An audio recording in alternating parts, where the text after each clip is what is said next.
Antes de começar esse episódio, preciso dar um aviso. Um aviso de gatilho. Se você tem problemas em escutar relatos sobre depressão, suicídio ou outras causas desconfortáveis, peço que pare por aqui. Com a minha irmã. A minha irmã é muito forte, cara. A gente tem uma coisa muito assim... muito estranha, que eu falo. Que a gente, sabe... Não é o fato só do laço de sangue. Vai muito mais além disso. Da gente saber... quando um tá precisando de alguma coisa, até hoje, talvez não tanto hoje, porque hoje, né, nós somos mais velhos, mas até os meus 20 e poucos anos, a comunicação nossa era absurda. Ela chegava, eu tava sentindo alguma coisa, nem falava nada com ela, nem encontrava ela, ia no meu quarto, tudo bom, não sei o quê. Então, tá com esse problema? É por causa de X, não sei o quê, não, mas tenha calma, não sei o quê. Igual eu passei, quando eu era adolescente, era meio revoltado, né? E eu, como todo adolescente idiota, né, eu fazia parte de movimento punk, eu sempre fui meio... Eu passei uma época na minha fase muito agressiva. E eu pensei em cortar os pulsos. Coisa de moleque idiota, né? E eu ia cortar, cara. Peguei um facão lá e levei pro quarto. E fiquei lá esperando o momento certo da coragem. Pois ela, não sei como, ela sentiu tudo que eu tava sentindo, foi no quarto e falou, me dá. Ela falou, calma, você tá com depressão, a vida é assim, e ela é muito calma, e ela conversou comigo tudo, e assim, a gente tem uma comunicação foda, talvez seja o laço, né, mas a comunicação entre eu e minha irmã é absurda.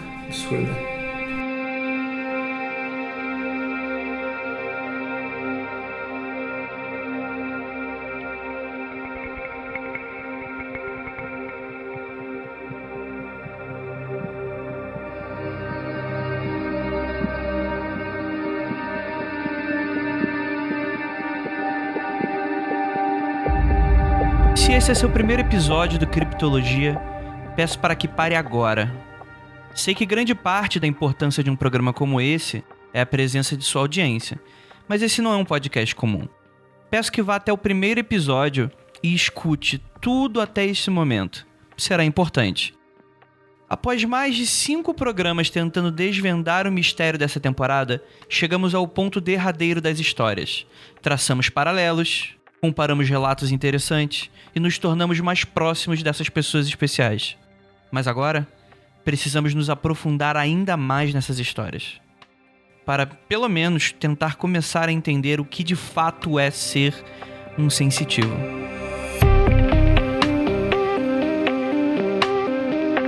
Eu vejo, a minha mãe vê e a minha irmã. Só que a minha mãe não aceita. Por mais que fale, por mais que ela veja, ela não aceita, porque ela é católica e ela não quer se envolver com esse tipo de coisa, ela evita, ela não quer, não conhece. Ela não diz que não existe, ela não quer saber. Então, a gente não podia falar muito com ela a respeito disso. Mas a minha irmã, a gente um falava pro outro, por exemplo, em casa, na época de Natal, tava cheio de presentes lá no quarto dela, que a gente tava guardando os presentes no quarto dela, todos os brinquedos, os presentes ficaram todos iluminados com uma luz verde e ela escutava sons de criança brincando. Ela sentou na cama e continuou, não era um sonho, ela continuou vendo todo aquele movimento até que a hora que ela acendeu a luz e sumiu. E aí ela relatou para mim, aqui mesmo na empresa ela vê de vez em quando uma entidade ou outra, era coisas assim, a gente costuma falar. E ela me chama às vezes e fala, vê se você tá vendo como eu tô vendo. Ó, tô vendo ali, você tá vendo? E não bate, às vezes eu falo, não, eu não tô preparado, eu não tô vendo nada. Mas ela é forte também.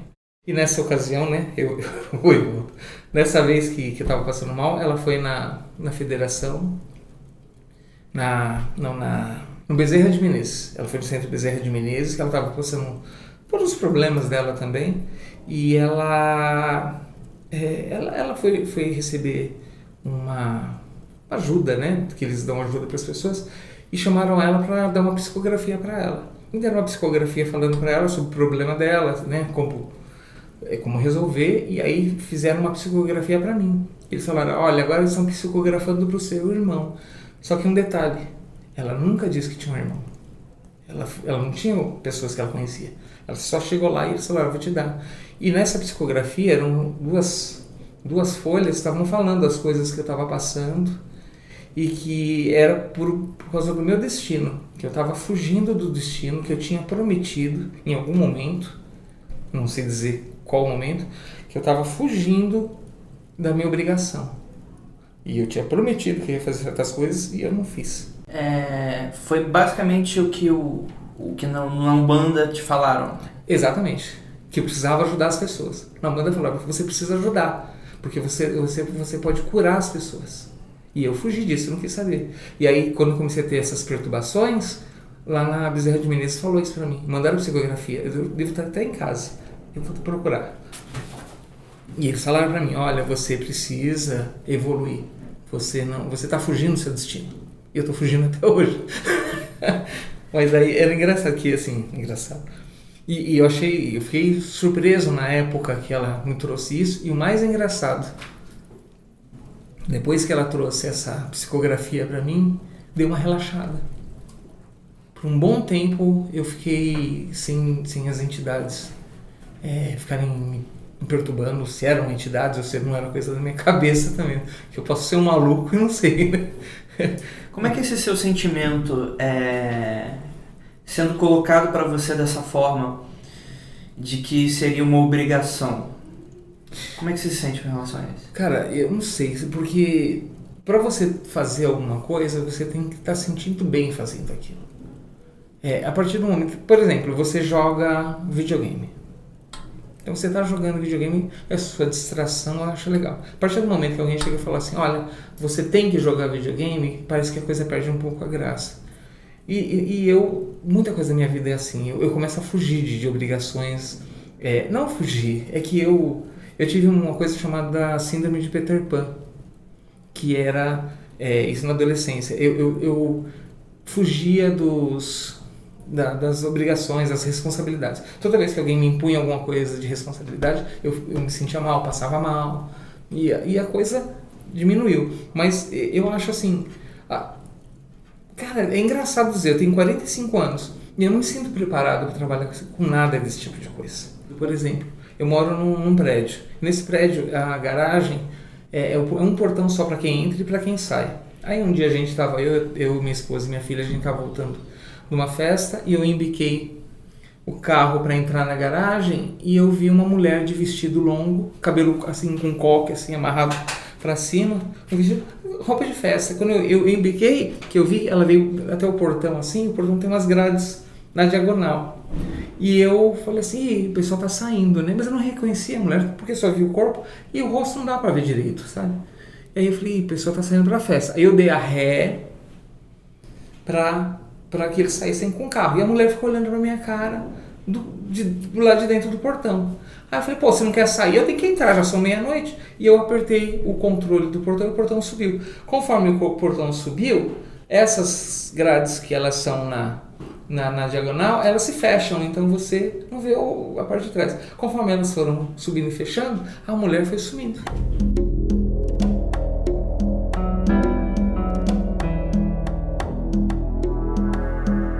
Quando ela terminou de sumir, eu falei, ué, Tatiana, cadê a mulher? Tatiana, que mulher? Eu falei, você não viu a mulher lá? A Tatiana falou, não, você falou, mas eu nem olhei. Aí eu entrei acelerando o carro na garagem, parei com tudo e procurei, corri para um lado e para o outro para procurar a mulher, para ver o que era. E realmente não tinha ninguém. Você tinha quantos anos com isso? Isso foi o ano passado. Até hoje você sente um pouco dessa confusão de... Bastante. Às vezes de não... Você não se acostumou. Não, e o pior, Andrei, é não saber o que é vivo e o que é morto. Eu não consigo identificar. Você não tem essa diferenciação? Não te passa essa diferenciação. Mesmo sem ver o rosto... Não, porque você não... Cara, você não... Quando você vê às vezes uma pessoa ou alguma coisa, você não fica fixo olhando pro rosto da pessoa. Você vê que tem uma pessoa lá, você não olha. Você vê às vezes o corpo, você vê alguma coisa, você vê no todo. Por exemplo...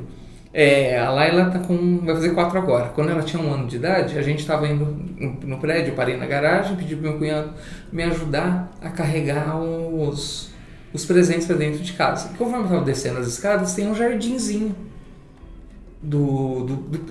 diferente do prédio ali. E eu vi um senhor que parecia um monge. Um monjão. Era um camisolão marrom.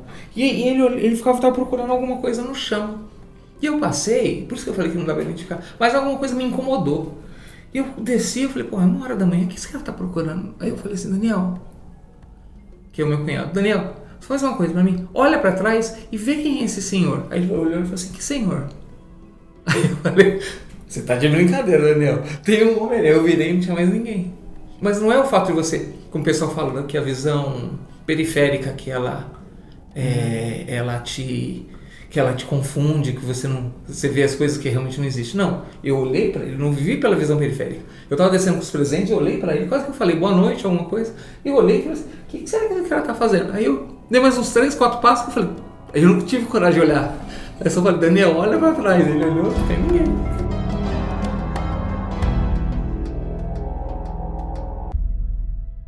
Se você prestou bastante atenção, você se lembra do Marcelo, que esteve presente no episódio de estreia dessa temporada.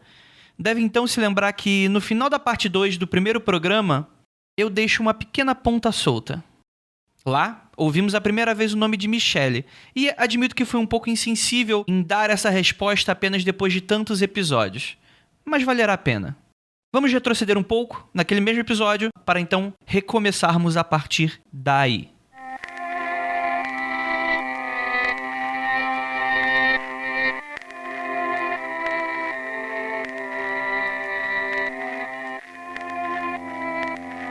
Há um mês atrás, nessa casa nova, a Laila e a filha da Michelle, que tem 10 anos, estavam brincando no quarto, brincando. André, uma coisa me incomodou dentro do quarto. Eu falei, vocês param de correr, vocês não subam na cama. E aí eu tava na cozinha, tava de frente da porta. Antes de você continuar, por que você disse isso especificamente? Você tem consciência? Algumas vezes incomoda. Ok, cama, não subir... Não, uma coisa, eu tô aqui e pá! Cara, eu não sei dizer. É como você lê um jornal. Você bateu você vê lá uma palavra lá no jornal, sei lá, manchete. Você não precisa ler manchete. Você bateu o olho e você sabe que tá escrito manchete. É isso. Mais ou menos isso. E a gente tava conversando na cozinha, eu tava encostado na cozinha e a porta do quarto de frente. Eu fiquei vendo as meninas brincando e aquilo me incomodando, me consumindo. E eu falei, sai daí do quarto, para de brincar aí. E eu tô aqui, conversando, olhando pro quarto. Quando eu tô olhando pro quarto, eu vi a menina da Michelle na cama. Eu vi 2 mãos nas costas da menina, empurrando a menina de cima da cama. A menina voou. Eu não sei dizer pra você como que aconteceu. Ela voou. Eu só vi ela sendo empurrada assim, ó, e ela caiu com a mão assim. Quando ela caiu com a mão assim, ela quebrou os 2 ossos do braço aqui. O rádio e a esqueci o nome desse outro osso. Os 2. Ela já começou a gritar. Eu olhei pra ela e falei assim, eu sabia, né? Eu sabia de que isso ia acontecer. Eu já tinha visto. Eu tava pressentindo. E eu vi, mas eu não falei nada das mãos. Porque... Cara, não vou falar que eu sou maluco, né? Eu não tinha falado na hora. Eu mesmo achei que eu fosse meio louco. Eu falei, não vou falar nada, porque pode ter sido impressão minha. Mas tava me incomodando tanto lá, que eu fiquei olhando, de repente... Cara... Sabe quando você já viu alguém ser empurrado? Você só vê uma parte da mão assim? Sabe? Você só vê uma mão. E a menina tava assim, ó, na cama, de repente ela voou assim, ó. Um estalão, porque quebrou o osso. Aí a gente corri com ela no hospital, a gente ficou até de madrugada com ela. Ela teve que fazer cirurgia para colocar o osso no lugar, tudo. E eu não falei pra ninguém que eu vi uma mão. Pois na outra semana que eu fui ajudar a Grace a fazer essas coisas, a entidade já tinha falado pra Michelle, pergunta pro rapaz quem foi que empurrou a menina. E aí a Michelle falou assim, o Exu tal pediu pra eu perguntar pra você qual era o nome da entidade que empurrou a menina da cama. Aí eu falei, mas não, ninguém empurrou não. Ele falou assim, não, ele falou que você viu e você sabe. Quer dizer, eu não tinha comunicado pra ninguém. Como que ele falou que eu sabia? Isso que eu falo, André, tem coisas no mundo que são muito estranhas, cara.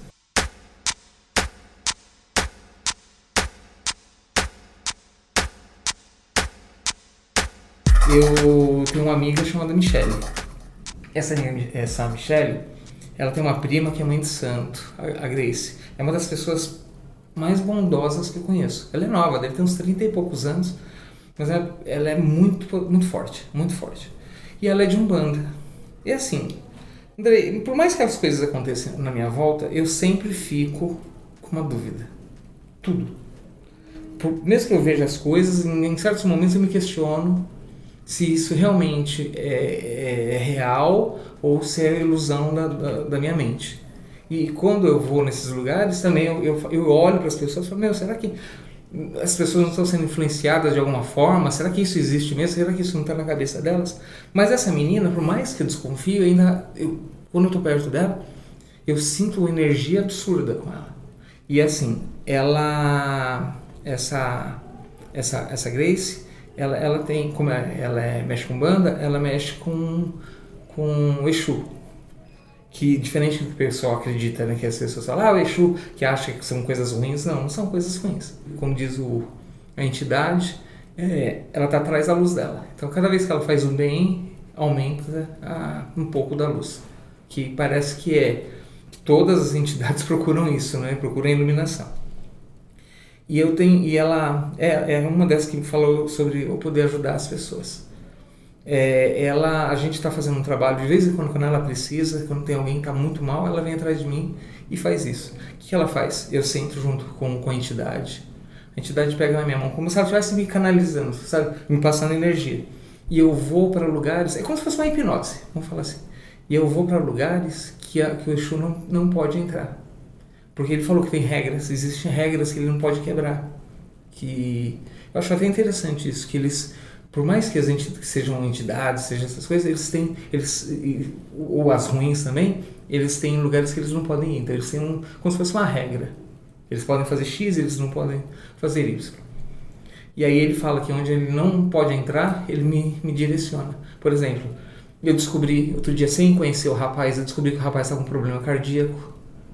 Ela falou assim, o que você vê no rapaz? Eu falei, olha, eu estou vendo o coração dele, e eu estou vendo que o coração dele é como se tivesse um arame farpado. Aí eu olhei bem e falei assim, nossa, mas tem uma parte que está faltando no coração desse rapaz. Aí ela, depois que aconteceu tudo isso, que ela veio me falar que o rapaz era cardíaco. O rapaz, no caso, tá fazendo uma consulta com ela. Nem tava lá. Ela só me chamou, ó, preciso da sua ajuda. Tem que descobrir um negócio com o rapaz. Aí ela falou, o que você vê? E eu fui nos lugares, que eram lugares escuros. Encontrei com um rapaz, que é o pai desse rapaz que já faleceu. Eu descrevi, sem nunca ter visto esse rapaz, descrevi esse senhor. Descobri o nome da mãe dele, da mãe, acho que era sogra, que ela fizeram algum trabalho, alguma coisa. Descobri o nome da mulher escrito numa fita. Eu falava assim, olha, eu tô lendo nessa fita NET. E eu falando como se estivesse hipnotizado. Hipnose, né? Eu tô vendo NET. Vocês conhecem alguma NET? A NET, alguma coisa? E o nome da mulher era Bernadette. Então eu li o NET no final. Então, quer dizer, eu comecei a passar coisas sem nunca ter visto. Desdobramento, projeção de consciência, viagem astral. Você com certeza já escutou alguma dessas palavras depois de ser um conceito tão amplamente abraçado pela cultura popular. Lembro, por exemplo, de um desenho animado que passava nas manhãs da TV aberta, As Aventuras do Jack Chan, quando, após conseguir o talismã do carneiro, o Jack consegue ir para o mundo dos espíritos. Lá, ele consegue interagir com sonhos, espíritos e entidades diversas, que teriam certa dificuldade caso estivesse no plano material. Fazendo essa pequena referência, tenho apenas o objetivo de ilustrar não apenas como o conceito é amplamente usado em diversos meios, como também para repuxar um pouco da origem dessa prática, que é oriental de fato. Desde a importação dessas filosofias do Extremo Oriente, a cultura ocidental nunca mais foi a mesma. Karma, espírito desencarnado, chakras, uma miríade de palavras completamente novas inundaram não apenas a crença como a conhecíamos, mas também a própria ciência.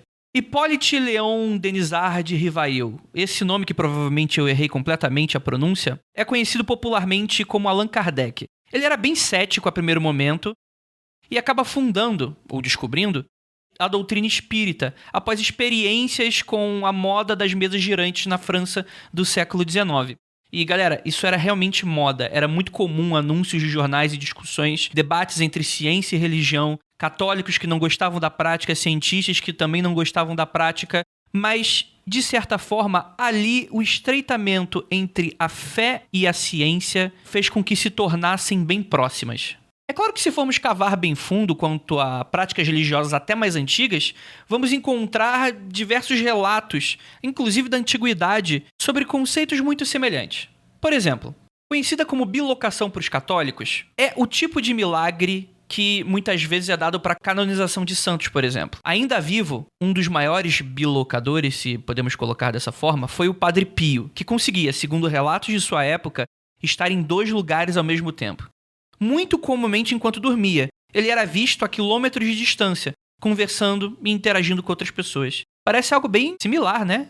É claro que não quero afirmar nesse momento que tudo faz parte de uma visão centralizada, mas eu tendo a acreditar que, enquanto muitas religiões se degladiam para ter a própria fé como a máxima visão de mundo, podemos encontrar fenômenos semelhantes em todas elas. Mas o fato é que, antes de mais nada, podemos ouvir o que o Marcelo tem a falar sobre desdobramentos. Como é que funcionava essas viagens suas? É assim, eu fui Rosa Cruz. E na Rosa Cruz a gente aprende a fazer a viagem astral.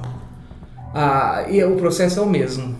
Eu sento, e aí na verdade a única diferença é que eu não seguro a mão de ninguém quando eu fazia minhas viagens.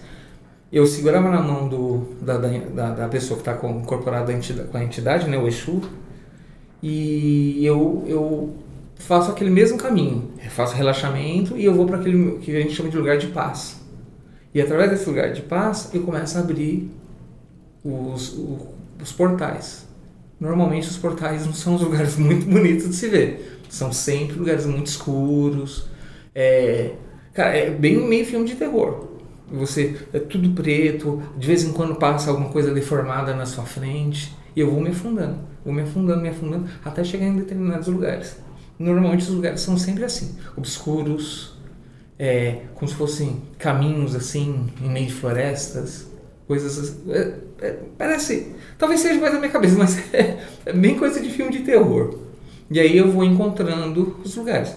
Nunca fui em coisas que são boas. Nunca fui. Essa Michelle, essa minha amiga, ela mudou de casa. Foi para um outro apartamento. Eu não conhecia esse apartamento da casa dela. Aí ela... Eu só sei que um dia, até hoje eu faço essas projeções involuntárias, né? Eu me vi na porta do apartamento dela. Nunca tinha ido. Eu descrevi os detalhes da porta, não de dentro da casa da porta. E como ela é de Umbanda, ela fez a proteção na porta para que nada entrasse. Então, o fato de não deixar entrar, as coisas ficam do lado de fora. E eu olhei uma entidade, um Lostzilla de novo, tentando entrar na casa dela de qualquer jeito. E eu mentalmente chamei ela para a porta do apartamento dela. Eu mentalizei, tipo em sonho, mas em projeção. Mentalizei e falei, Michelle, vem que tem uma coisa querendo entrar na sua casa. E ela veio, em espírito. E ela botou pra correr a entidade, porque ela tem umas coisas que ela faz, e ela colocou a entidade pra correr. A hora que correu, eu falei, vai trouxa, brincando, tirando barato. A entidade me segurou e me saiu arrastando. Quando ela saiu arrastando, a Tatiana que me tirou desse transe, tudo, porque eu tava com os braços pra cima, assim, como se eu estivesse sendo arrastado, e eu deitado na cama. Aí ela me acordou, chorou um pouco. Falei, calma, já passou. Quando eu falei pra ela, já passou, dorme que já passou, que eu olhei aqui pra cima, Andrei, aí eu já tava acordado, falando, dizendo ela. Quando eu olhei pra cima, a entidade tava em cima de mim ainda.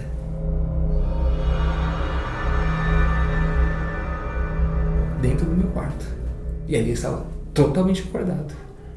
E ela me provocando, e ela tentando me consumir ali, aquelas coisas. Cara, e eu falei, puta, mas e agora? Eu falei, eu vou pedir orientação, eu vou rezar. E quem disse que eu lembrava as orações? Não conseguia rezar. Nada. E aquele negócio assim, eu fico fazendo uns barulhos assim.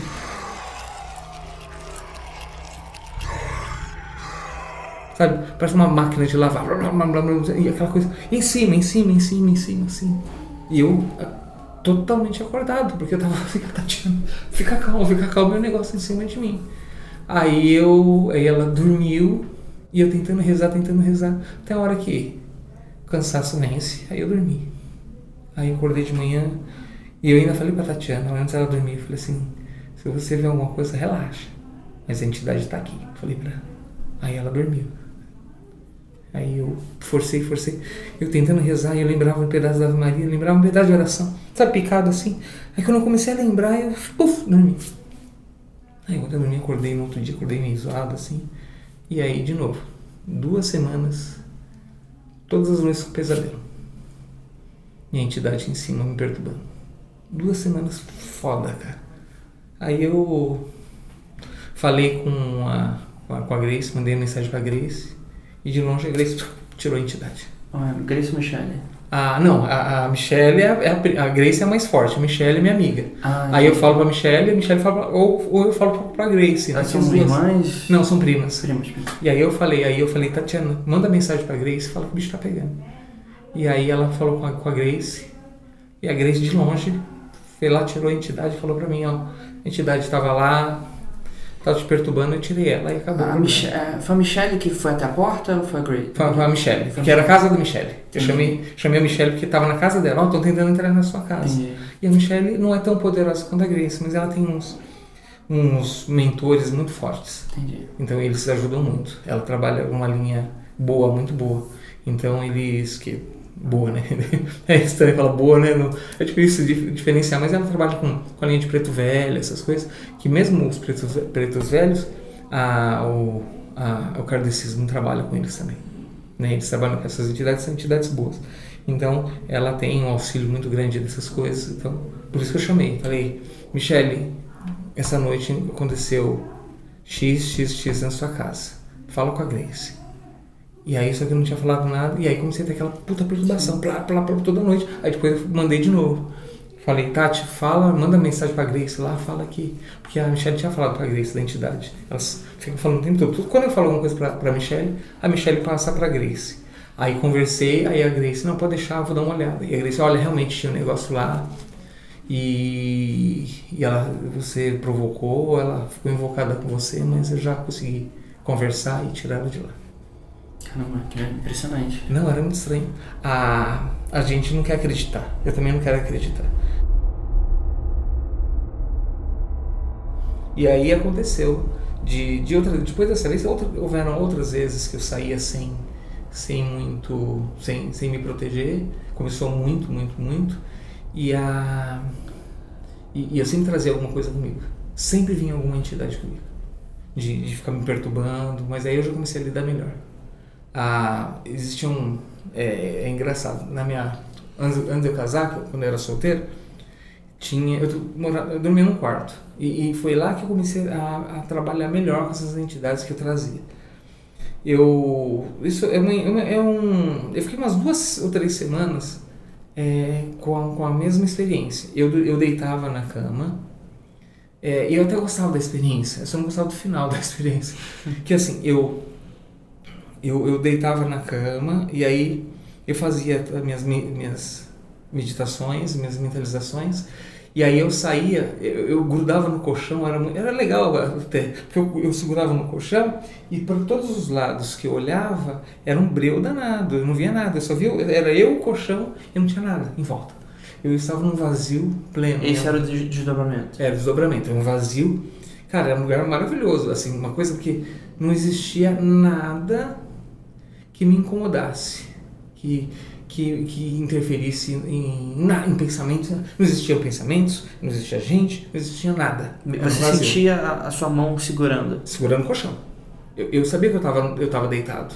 Era como se fosse um sonho, mas eu tinha noção de que eu não estava ali mais. Eu estava, o corpo lá e outro lugar. Então a sensação sim, a mente não. E aí o que aconteceu? Depois de uns dias fazendo essa experiência, eu comecei a escutar sons de bar. Eu não enxergava o bar, mas eu escutava pessoas conversando, taças batendo, um monte de coisa. E eu estava deitado, fui escutando todos esses sons, plá, não sei o que tal. De repente esses sons sumiam. E eu acordava, e eu despertava. Aí começava. Eu tinha uma janela, mas normalmente não tinha vento. Um vento começava de baixo para cima na minha perna. Eu começava a sentir. Como se fosse um formigamento. O formigamento subia. Quando ele começava assim a subir, eu falei, agora já era. Eu olhava para a porta, tinha uma entidade, tipo a sombra, tipo Shadow People mesmo, parado na porta. Ela corria e me abraçava na cama. E aí começava a falar na minha orelha. Falava comigo. E era uma voz feminina. Dessa vez era feminina? Era feminina. Não, começou só a ser feminina. Toda noite. Conversava comigo. E eu não consegui entender direito o que ela falava, depois eu consegui, mas demorou. E eu sentia vampirizado, eu começava a ficar fraco e adormecia.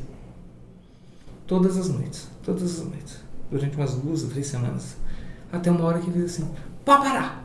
Um dia, quando eu vi que a entidade vinha, eu falei, pode parar. Eu sentei na cama e falei, pode parar, hoje não. Aí nunca mais aconteceu. Aí, começou. Aí, né, eu tava nesse quarto. Pra você ter uma ideia, a coisa tava ficando tão... Começou a ter... Por isso que eu falei que são ciclos. Tem épocas que eu tô super bem. Às vezes vejo uma sombra ou outra, mas é muito raro. Mas tem épocas que eu sou muito atacado. Aí começou um ataque, cara... Uma pressão, tô sentindo sufocar, um monte de coisa e começou a me perturbar. Aí um dia eu tava sentado no computador, minha mãe falou, já é tarde, você vai acordar cedo, vai dormir. Eu falei, mãe, não vou dormir agora não. Deixa eu terminar aqui, tá, não sei o quê. Aí passou uma meia hora, aí na minha porta fez pom, bateu 3 batidas na porta. Forte. Falei, eu já falei que eu vou deitar.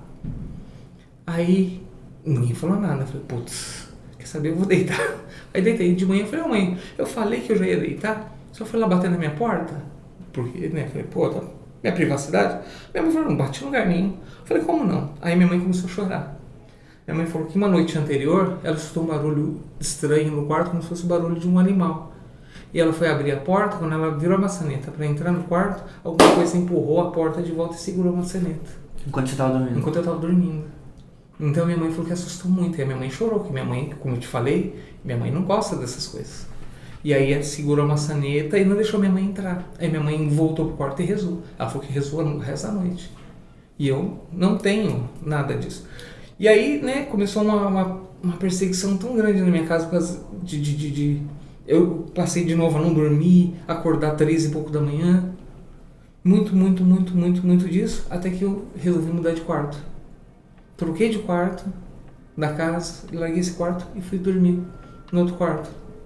A partir do dia que eu troquei de quarto, quase nada aconteceu. E é claro que esse episódio vai ter uma próxima parte. Só que aí, segurem-se nas cadeiras, pois vamos tentar falar sobre o mal. Bem, o Marcelo vai finalizar sua participação no próximo episódio.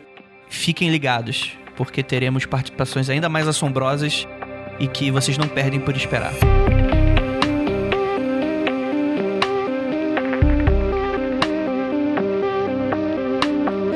Esse é o Criptologia, projeto do site mundofreak.com.br.